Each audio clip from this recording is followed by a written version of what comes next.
The sound of skateboarding has surrounded the streets of Plymouth for over 20 years, but it wasn't until recently that skateboarders have had their own permanent location.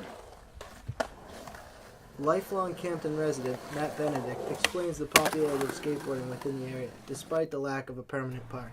So how long have you been skating in the area? Since I was 14, so about 14 years. Damn. What was it like when you first started? Do you have a memory of the first time you went skateboarding around here? We used to have a 6-foot mini ramp down at the college. Right after I started skateboarding, we skated that like all the time. There was a little park, and then they ended up taking it down. We had nowhere really to go except for Waterville. Jake Wunsch, a Plymouth State senior, agrees with Matt and also describes the lack of location options safe to skate in this area since he transferred here. We would skate at Mary Lyons and get in trouble a lot. There really wasn't places to skate unless you had a car, which was like mostly upperclassmen, because I transferred here at Waterville Skatepark, which is like 25 minutes down 93. But there was a lot of skateboarders here, but there was really nowhere for all of us to skate at once. Over the last 10 years, the idea of the construction of Plymouth's own skatepark has been considered by several members of the community. However, the plans for a new skatepark first showed up in 2008 in Green Street's master plan. In 2011, the construction of the first phase of the park began. We sat down with Plymouth Police Chief Stephen LaFarbe and asked his perspective on the Plymouth skatepark. It's definitely a positive addition to the community. I supported it from the beginning. I still support it now. I can tell you that since the skateboard has got to its present point where it is now, we used to have the downtown merchants would complain about some of the skateboarding on Main Street and their patrons going in and out of the store and skateboarders having some close calls with some of the people walking. That has literally cut probably more than in half. After, he went on to tell us the positive benefits the skatepark has had already on the community. There aren't a whole hell of a lot of activities for people to do in Plymouth.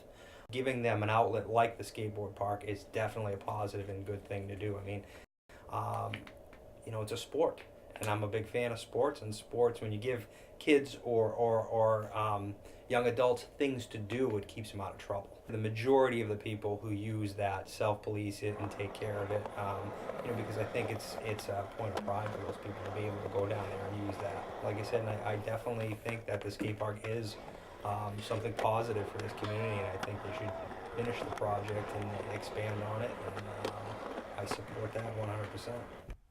Mike Currier, one of the leaders of the nonprofit that is in charge of the skatepark project, explains how the Plymouth community has supported the park. From land donations and financial support from Alex Ray to local businesses such as Biederman's and Dunkin' Donuts, and even personal donations from local citizens. Biederman's, we're going to put one down there for them because they've already done so much for us. Dunkin' Donuts has raised us to their containers, getting close to 20 grand now. So we're putting one down there for them. But I've got Spear Memorial. Just change.